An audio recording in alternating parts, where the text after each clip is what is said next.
All right, we're all set.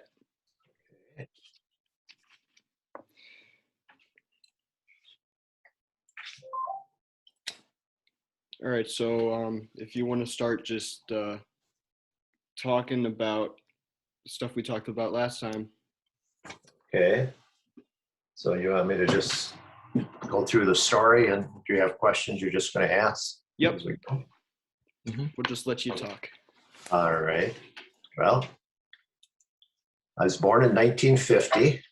Grew up in a small town of about 6,500 people at that time. And we lived on a corner of a block, and right across the street from us was a federal prison powerhouse, and the actual federal prison was about a half a block away. When I was born in 1950, Harry Truman was president, but I really don't remember anything about him because I was only 3 years old when he left office. So that was nothing that I really remembered. Then Eisenhower was elected, and he was president for 2 terms, and he was a really good president, but there was really nothing going on during his terms as far as wars or anything like that. I remember when I was a kid, like maybe 8, 9, living in that house, my grandpa would come over just about every Saturday because he didn't have a TV and we did, and he used to like to come and watch Gunsmoke, All-Star Wrestling, and the Lawrence Welk Show.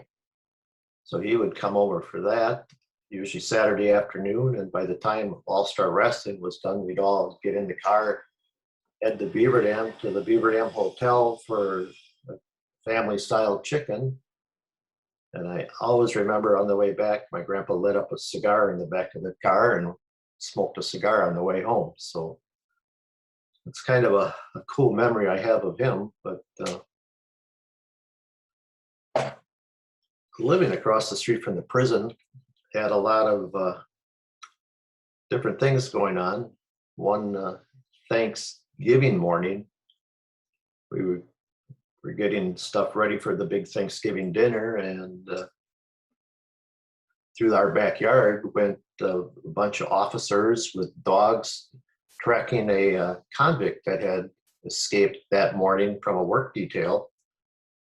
And they found him in our neighbor's garage, hiding in the back of the garage. So the only reason we saw the tracks in our backyard and didn't know who had ran through our yard at night or that morning, but we found out later that that's what it was. It was a convict that had escaped and ran through the backyard. So that was a little scary. I think I had a few sleepless nights after that for a while, but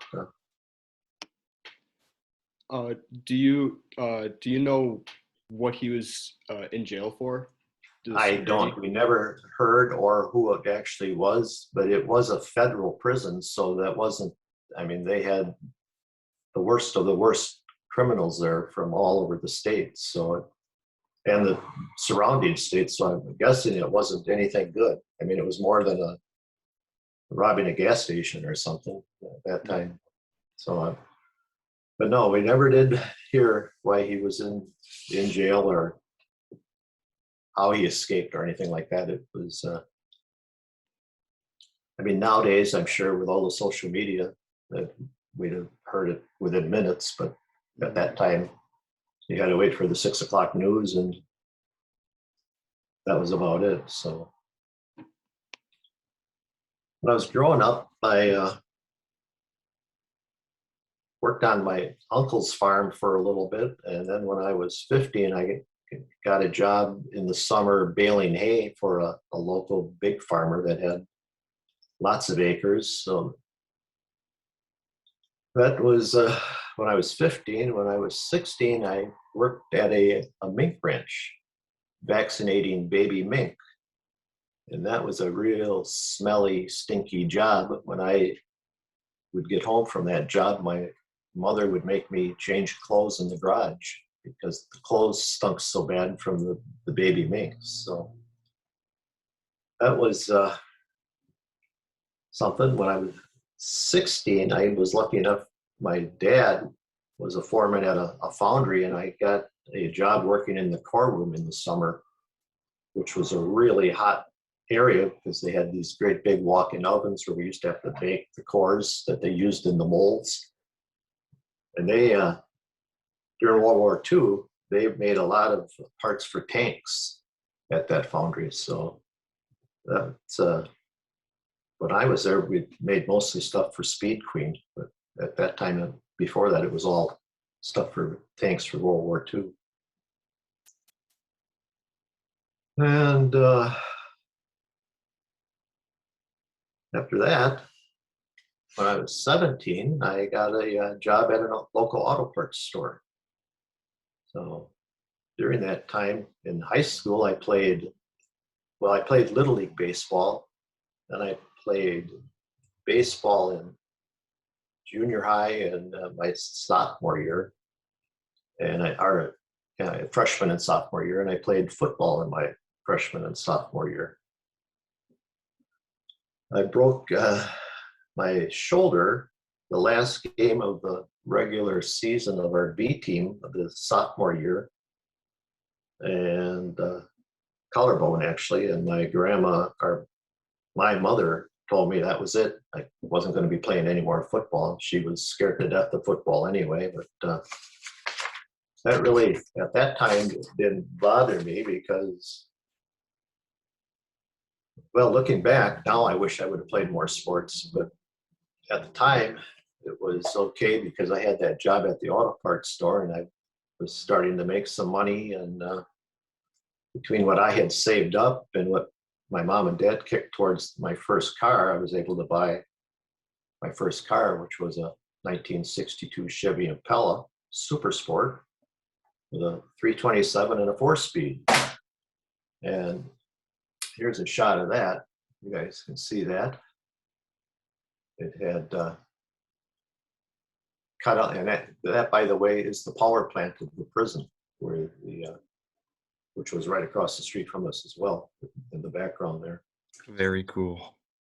Yeah, so that was good. And working at the auto parts store, I was able to put different mufflers on the car to make it louder. I put cutouts on it, and I'm not sure if you guys know what those are, but today they'd probably be called headers, but it was a chrome piece of pipe that came out just behind the front wheels that had caps on it with gaskets, and you could take those caps off, and if you'd step on it real hard and then let off, it would shoot flames out the side of those cutout pipes. So that was pretty cool. And at the time, that car was the fastest car at Waupun High School, and we all used to hang out at the local A&W root beer stand, which was a drive-through. And looking back at it, it's kind of like Happy Days, if you guys remember the program Happy Days with Bonds and Billy Cunningham. Remember any of that? You've ever seen any of those? No? Well, No. It was an indoor drive-in type of thing. And that's where all us kids hung out, basically, in the parking lot in the back. And every once in a while, people would come and think they had a faster car than mine. And we'd go out to an old county road that was pretty straight and not much traffic, and we would drag race. So probably not the safest thing to do, but again, back then there wasn't any traffic really to speak of. It was kind of fun, and it was kind of cool having that fast of a car. But there were other cars that were faster in the city, but not in the high school. So kind of had a little bragging rights there for a while. Did anyone ever come close to beating you?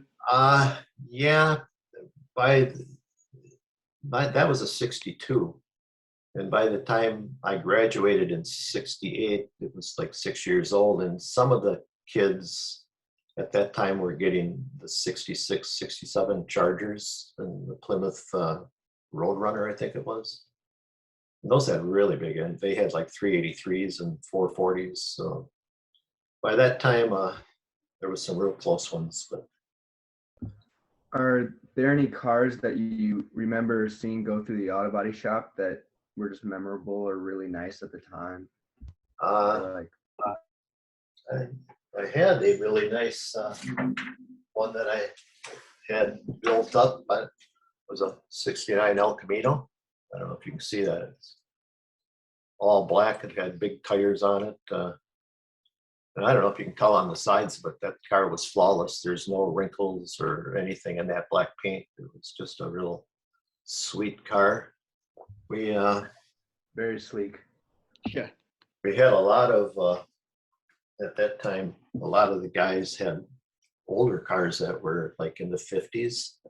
There was a friend of mine that had a '49 Mercury, which was pretty cool. That was a big old tank almost. And what we would do is we'd heat the springs so it would lower it. Take it with a torch and you'd heat the coil springs and the leaf springs and it would lower it. So his car was only about 6 inches off the ground at the time. So that was a pretty cool one. In high school, I played the drums in the high school band. And with a group of friends, we kind of had a little band thing going on for a while. But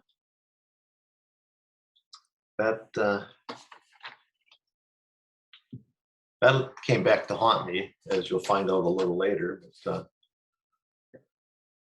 there was a lot of civil rights and politics going on in the early '60s. Not so much in the '50s, but the '60s were, the Cold War, and President Kennedy was assassinated. Martin Luther King was assassinated. Robert Kennedy was assassinated. So there was a lot of things, and that was all. I remember when John Kennedy was shot, I was in 7th grade and in a history class, and it was like the 6th hour of the day. It was just shortly after lunch, and they announced over the PA system that the president had been shot. At that time, they didn't know that he was killed or anything. And we got sent home after that, and that was on a Friday, so we were off. And the only thing on TV the whole rest of that weekend was about the assassination and the funeral and all of that stuff was big news at that point. How did the Kennedy assassination affect your weekend or the rest of your life then? It was something. It was, I mean, to this day, it still is really set in, because that was really the first big thing that ever happened, inside the United States, as far as, well, Lincoln, I guess, but besides that, in modern day at that point, it was huge. I mean, he was a really popular president, and for somebody to have did that, they thought there was conspiracies. They thought the Russians may have did it. I mean, there was a lot of questions about how it happened and why it happened. And was there one shooter, two shooters? There was just a lot of speculation. They thought maybe because of what he was involved in as president, that the mafia might have had something to do with it. And to this day, I don't think they still have a complete answer. But yeah, it was something that pretty much shocked the world, and for sure, small town America. So you said that they were covering it a lot on the news. Yeah. So I know that Oswald's assassination was caught on live TV. Did you happen to see that? I did see that. Here's a interesting little thing. If you ever get to see that, the guy with the hat, not the cowboy hat, but the regular hat, was married to my cousin at the time. He was in the FBI in the Dallas-Fort Worth area. And his name was Leslie, but he was an FBI, and he was actually escorting Oswald out of the area when Ruby shot him. And he was also the second person in the observatory where he fired the shot that killed Kennedy, supposedly. So That's fascinating. I didn't know yeah, he that. was a pretty cool guy, but pretty uptight, being an FBI back then. So yeah, and then in 60, what was it, 60,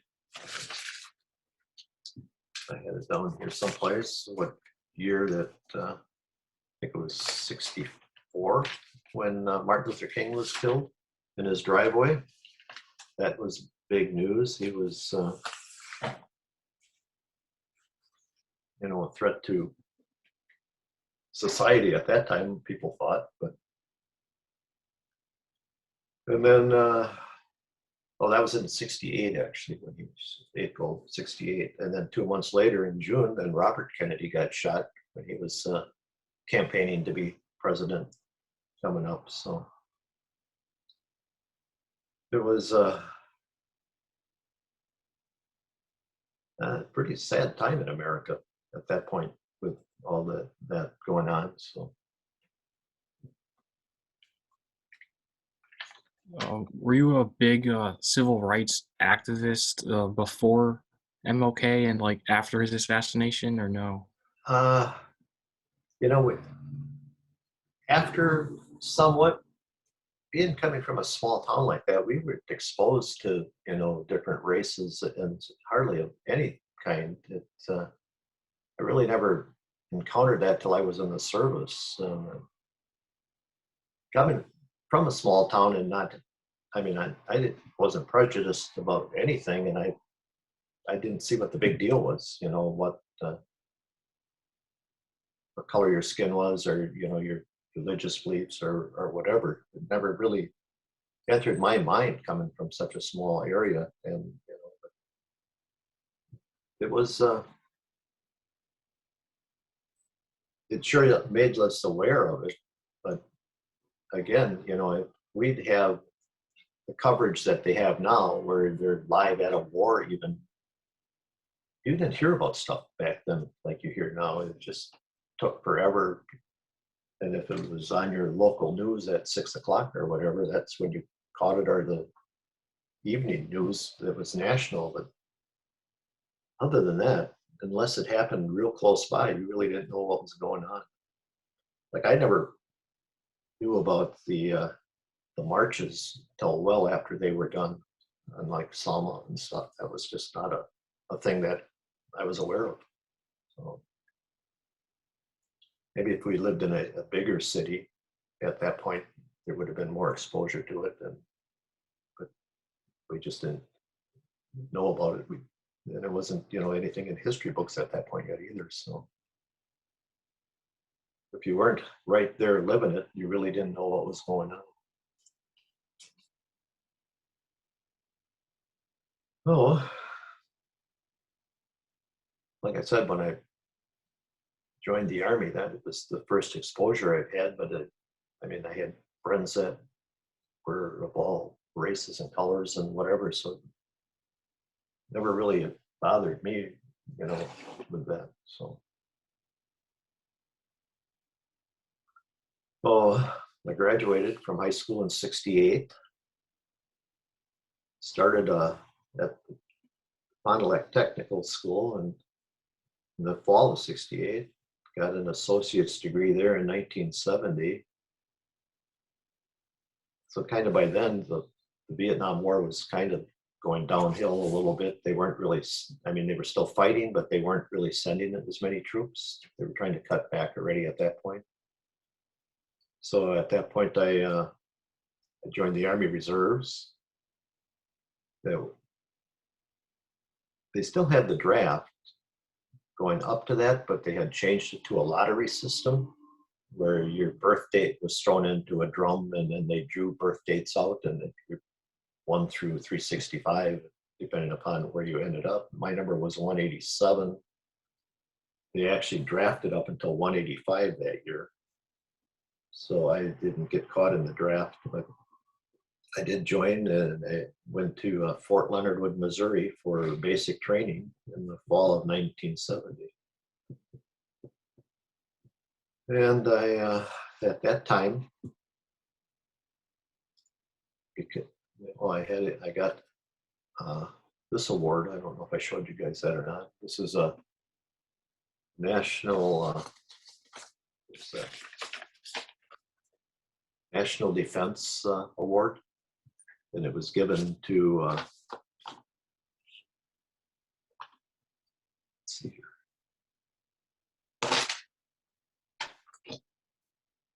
I got it here somewhere. Oh, here it is. It's the National Defense Service Medal, and it was awarded to every member of the United States Armed Forces who served during a time of conflict. And because the Vietnam War was going, that was a time of conflict, so we got that. I also qualified as a sharpshooter, rifleman with the automatic rifle in the service, but never really carried a rifle after basic training. I usually carried a .45 automatic 1911 pistol because I was a cook and we weren't really subject to that past that point. I have some pictures of basic training. I don't know if you guys see these or not. This right here is actually me. They're doing a rifle inspection. We did a lot of all physical PT, they called it, and hand-to-hand combat training back then.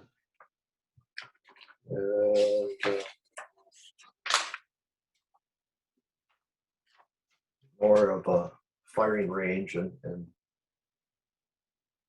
more training and tearing down your rifle. You had to be able to take your M14 apart and back together within a couple of minutes. You were timed in case it broke down in the field. So you mentioned how your early jobs were a lot of like farming and working with animals and moving, you said hay bales and auto body shops. Right. Do you think those helped you with like your physical ability during training? Like you think you were fit for all that? I went into basic training after multiple going away parties and whatnot, weighing a little over 200 pounds. After 8 weeks of basic training, I weighed 165.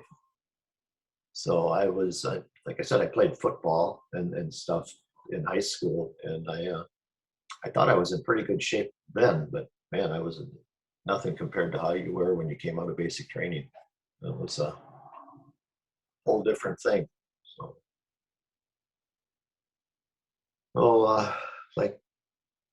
like I said before, I played drums in the high school band and the marching band.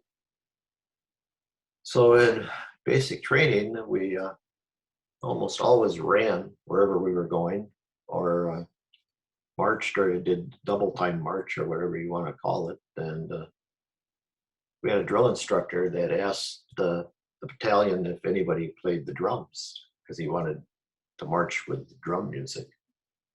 And there was 5 of us that did, and we thought that was going to be pretty cool. So we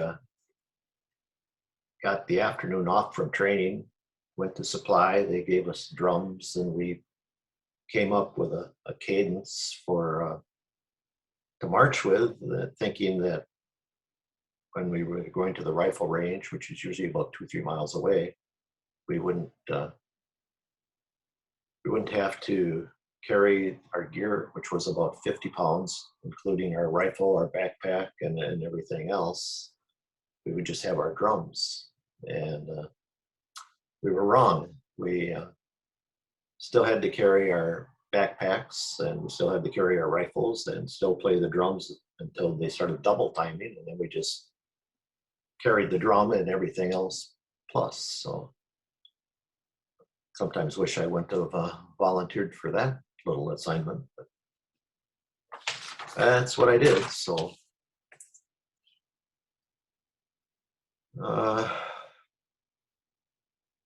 I can remember my first day of basic training. You went in and you had 3 days of what they called reception center, where you got your uniform. They did eye tests. You got some shots and things like that. Then from there, you got shipped to your barracks where you were actually going to start your training. And the first morning, they called us out at 5 o'clock in the morning, and it was pouring rain, one of the hardest rains I've ever seen. So we all got dressed, put on our boots, and we all grabbed our raincoats that they had just issued us. We got downstairs in formation out in front of the building in the rain, pouring rain. The drill sergeants came out about 5 minutes later, and the first thing they said to us was, "Who told you to put your raincoats on?" And we're like, "Well, it's raining. We thought we would." So they sent us back in, put our raincoats away, fell back out in front of the barracks, ran a mile, came back, stood in inspection, all this during a pouring rain. They told us then to go in the building, grab your raincoats, and we're going to march to breakfast. So that was the first morning that we knew that we weren't supposed to think. They were going to do all our thinking for us. So that was the first morning. So the rest of it was downhill from there, I guess. But we didn't do our own thinking after that anymore. So other than that, the space program was going strong during the 60s. That Apollo, first man on the moon.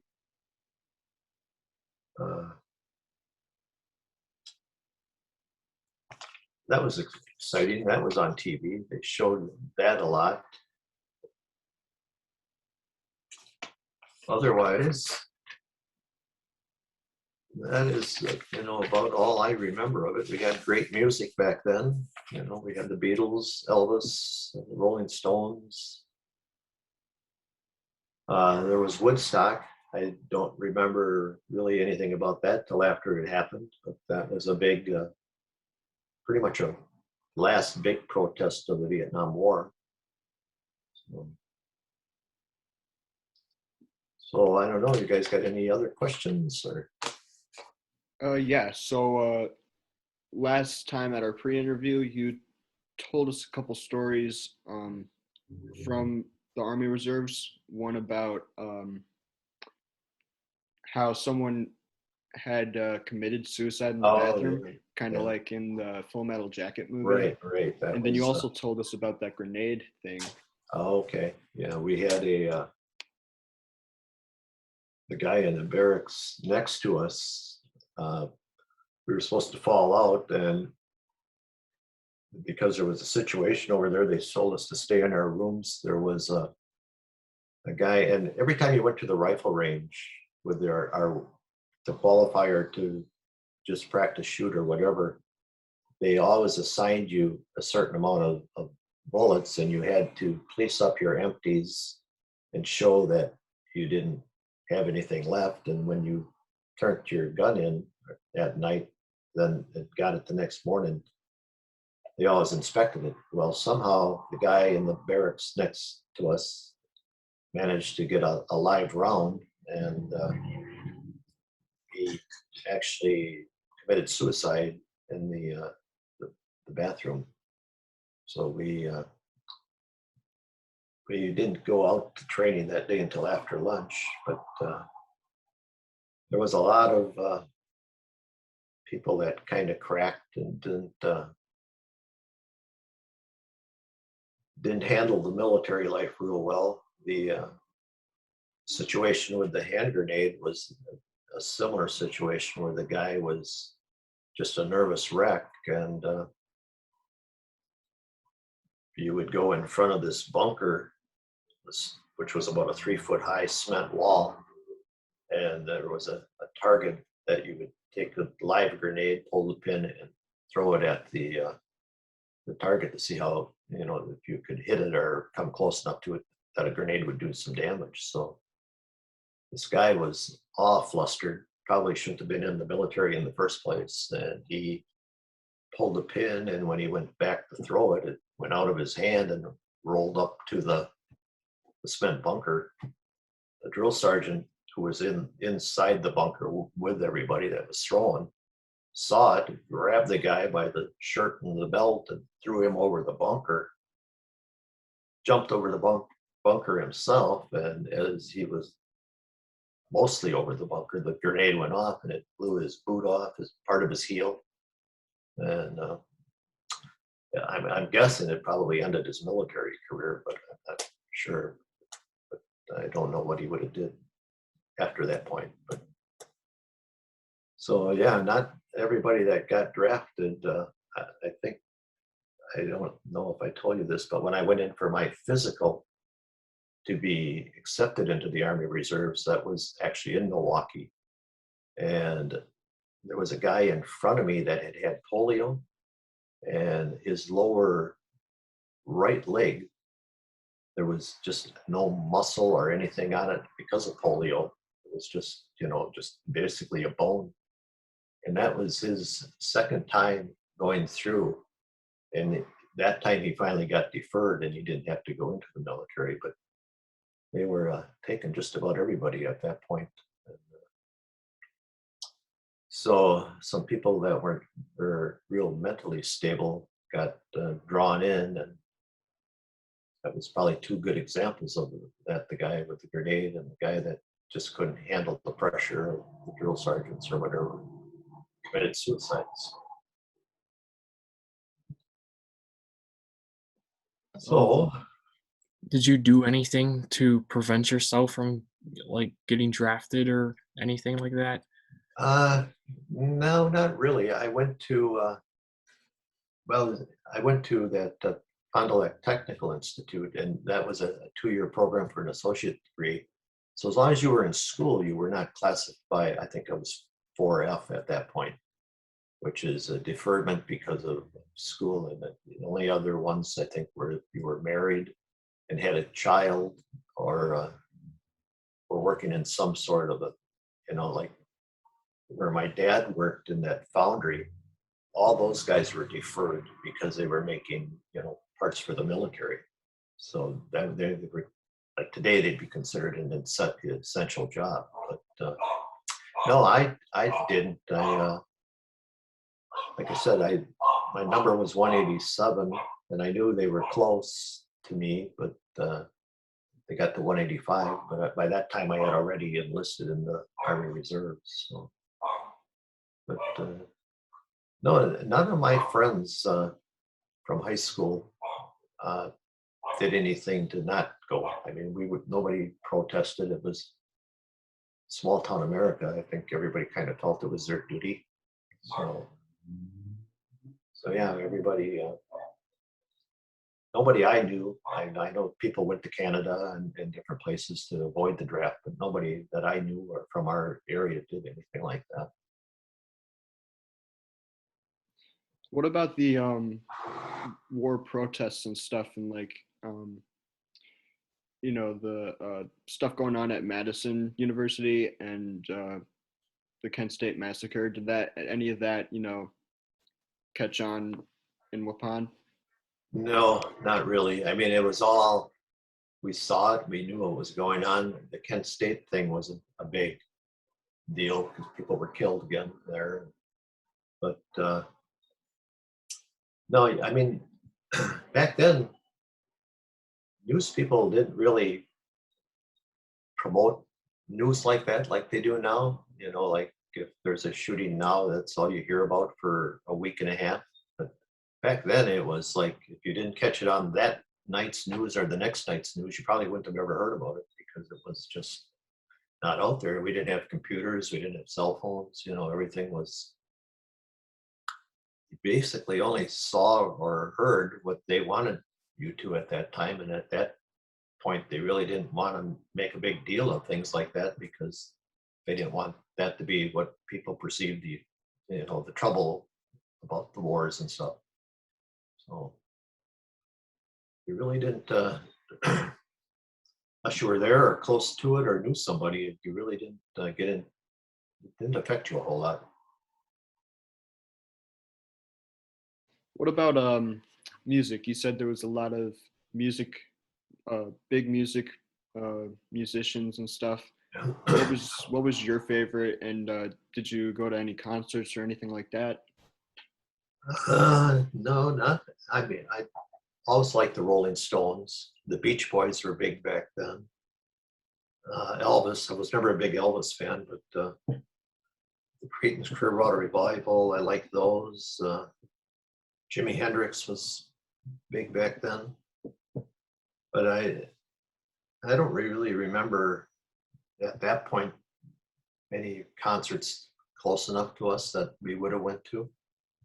I know after a while Alpine Valley kicked in, but that was later on. I mean, that wasn't when I was in the 50s and 60s. So. But we had, like I said, we had a lot of groups of kids that started little bands, because of the Beatles and all that stuff, but nothing really major. We did have one group of guys that were pretty good. They played at some of the school dances and stuff.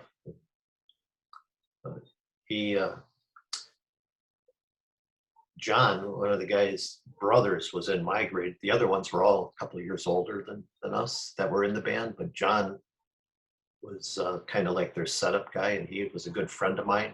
He bought a hearse, a big old Cadillac hearse, big black hearse that they'd haul the band stuff around in.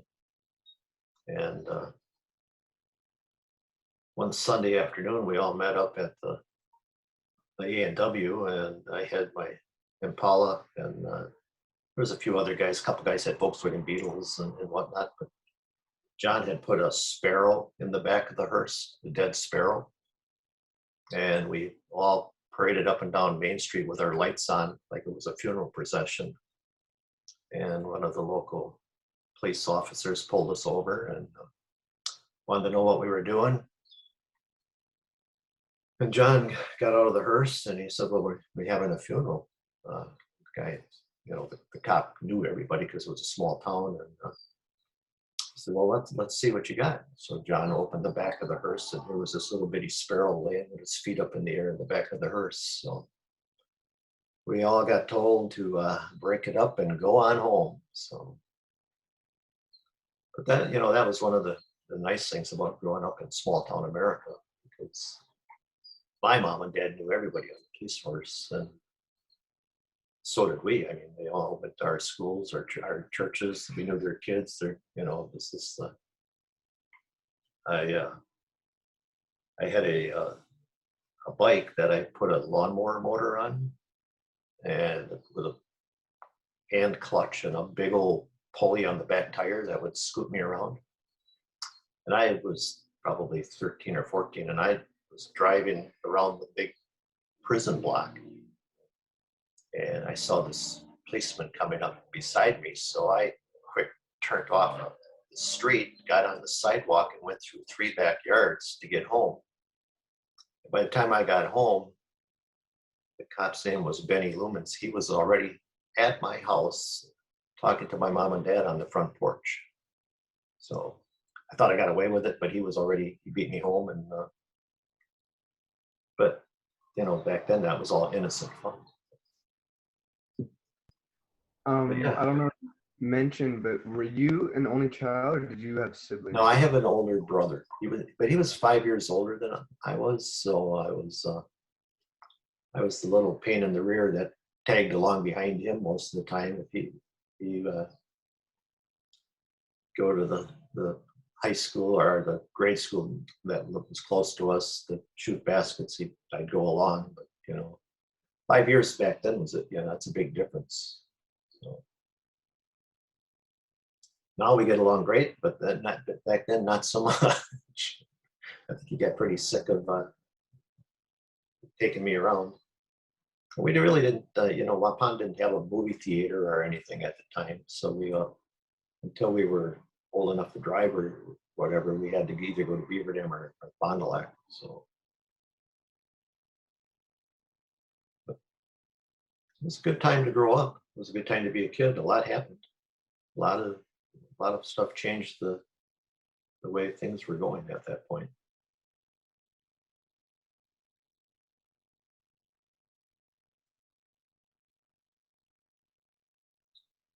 Got anything else?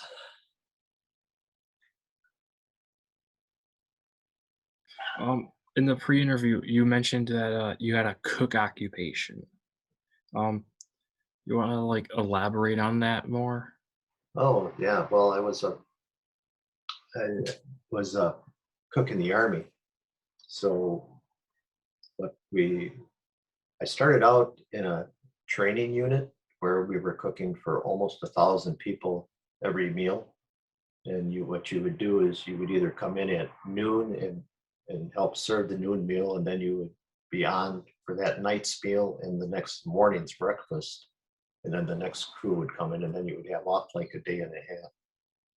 So that was pretty much everything was mass produced at that point. I remember one time we had to make liver and onions, and I had to fry 400 pounds of half frozen liver. And if you've ever smelled liver cooking, it's not real pleasant. I to this day can't stand the smell of liver and onions. But after that, I went to a smaller. It was almost like a non-com officer type of mess hall where we only had like 40 guys that came for each meal. So then you pretty much worked every day, the whole day, and then after you were done with the last meal and cleanup, then you were done. But that was a lot better because that was non-commissioned officers, and they ate, and some commissioned officers. I think we had captains down, and that was they ate a lot better than the other. It was more of a selection type thing, like a small menu they could order from ahead of time, and you just had stuff ready. So that was a good gig. I always made sure my supply sergeant was well fed, and he always made sure I had a nice warm coat and extra boots. So that was a pretty good setup.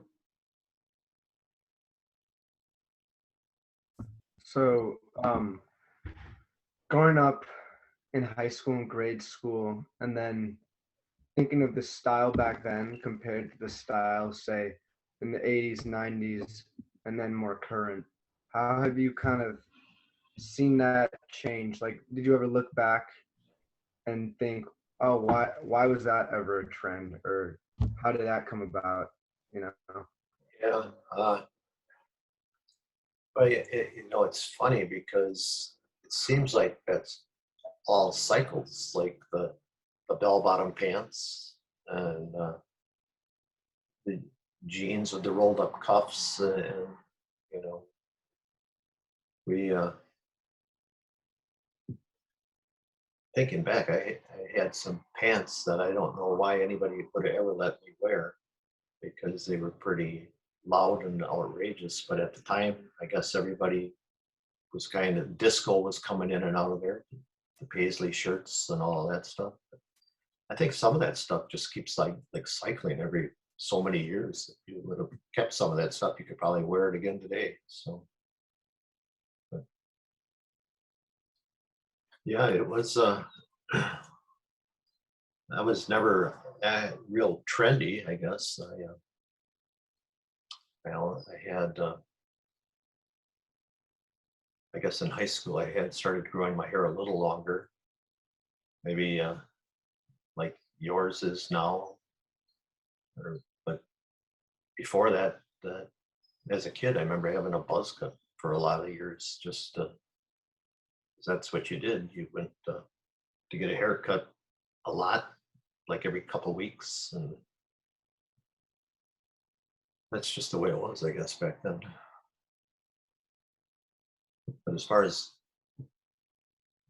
clothes trends, no, jeans back then, and I don't think jeans ever went out of style. Same with some of the shoes that were worn, tennis shoes and whatnot. Some of them nowadays would probably be pretty stylish, I guess. So.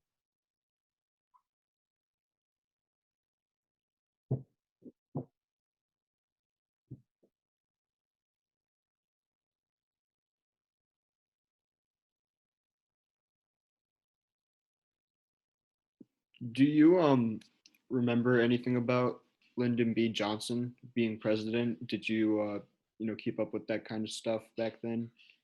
Uh, a little bit. Yeah,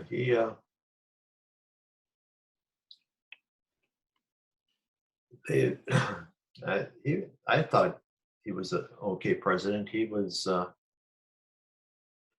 I know that he had some different thoughts than John Kennedy did about a lot of different things. And I know at the time there was even things that some people even thought that he might have been behind the assassination so he could be president, but that it proved to not be true for sure. But Johnson was a good president, I think. He was pretty much back to the Vietnam War until there was the time where they decided they were never going to win the war. And then Nixon is actually the president that pulled us out of that. But yeah, he did a one term, or he finished Kennedy's term, and then he ran again and won, but he never ran after that again. Going off that, what was your opinion on Nixon? Nixon, well, at the time, that's when I was in the military. He was supposedly our commander in chief, but once things started coming out, it was pretty shady, I guess. So some of the stuff he pulled, I'm not sure if it was actually any worse than any of the other presidents, just that he got caught on it. So he,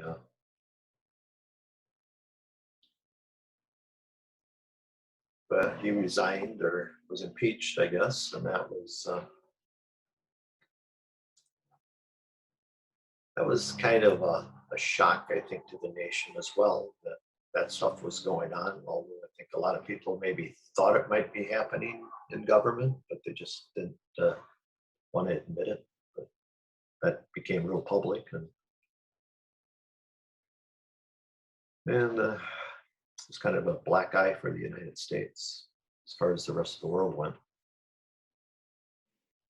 So, growing up in such a small town, was there ever really a lot of political talk in schools or anything? Because I know, no. No, we had nothing like that. They just, I'm not so sure back then that, they would have, the school boards would have even allowed, a teacher to have a right wing or whatever type of attitude and push that philosophy on the kids. It was pretty apple pie and Chevrolet type of America back then, especially in a small city.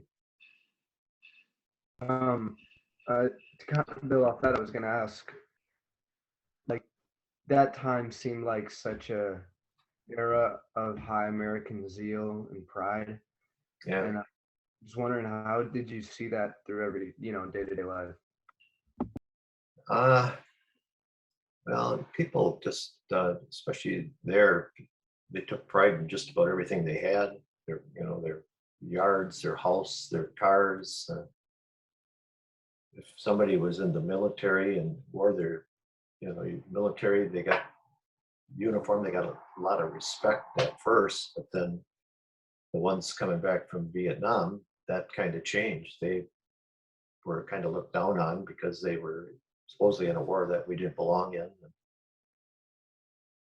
But I'm glad I went into the military. I'm glad now living in San Diego, which is a pretty big military area. Half my neighbors, I think, here in this condo complex are probably in the military. They're walking around in their uniforms a lot, and you see them everywhere. They're at the grocery store, and they're pretty highly respected people here. So it was a big thing, World War II people coming back, the Korean War, they were all looked at as heroes. And the guys that went to Vietnam were looked at basically as shouldn't have been there. And And then it's pretty much changed again. And after the Desert Storm stuff, then it was a good thing again to be in the service and a soldier. So I never really encountered anything with that personally, where people, weren't because just about everybody from the grades 2 or 3 ahead of me to my grade and maybe the one after my grade, all probably, if you were at all physically fit, served in some form or branch of the military. What were your thoughts on the people in Vietnam? Like, I'm sure you had respect for them, but what were your thoughts on other people being like, "Oh, you shouldn't have been there"? Because I feel like a lot of them didn't have a choice. No, they didn't. Most of them were drafted. Like I said earlier, if you didn't want to get drafted in the mid, like 65 to 67, 68, they had to leave the country, basically go to Canada or Mexico or someplace and just, denounce their citizenship, basically. I think they were all pardoned at some point, but everybody that I knew and grew up with served someplace, either in the Navy or Navy Reserves, Army Reserves, even like the National Guards, who now get called upon quite often. So it was, I guess, we felt it was a thing we had to do because it was just part of being an American. Again, based on the World War II veterans and the Korean War veterans, they were highly looked at. So I never really thought that I wouldn't go if I was drafted. I mean, I never thought of, well, I'm going to leave the country, because that was just not something I would have thought about.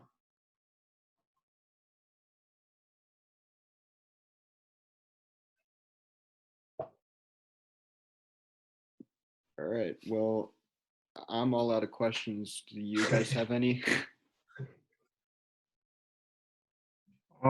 If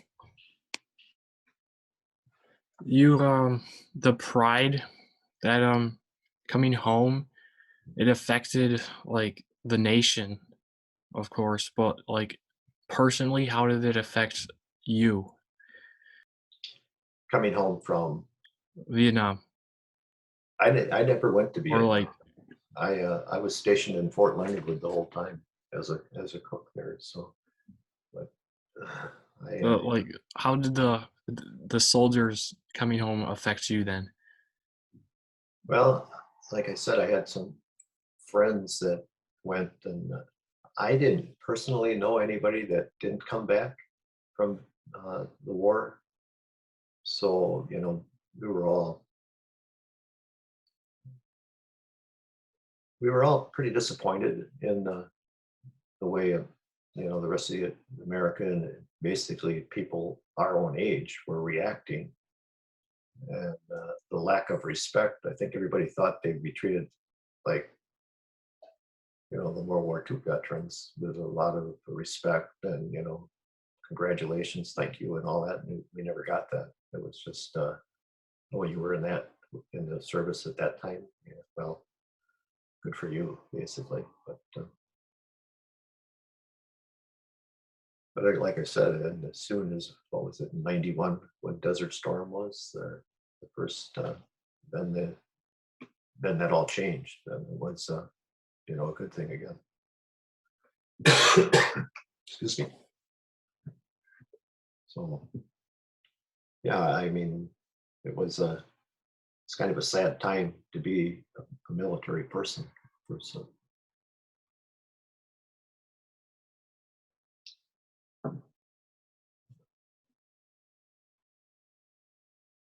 All right. So, is there anything that we didn't get to talk about that you would like to talk about? no, I actually went through my stuff here, and I got a couple other sheets, but we covered everything that I can see anyway. So,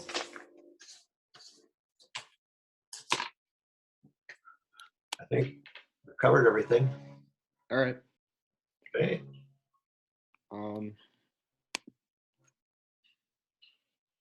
Okay then. Thank you. Yeah. Thank you okay. for doing this with us. Yeah. Really It's- appreciate it. Yeah. I hope Thank you. you guys do well with it. It's nice meeting all of you. Yep. Thank you. Nice meeting you. Thank you You're for welcome. sharing. Yeah, very, very interesting story. I'm glad that you got to do this with us. All right. I am too. Hope it goes well for you guys. Thank you. Okay. Have a good rest of the weekend. Thank you. You too. Yep. All right, guys. We'll see you later. Bye. Bye.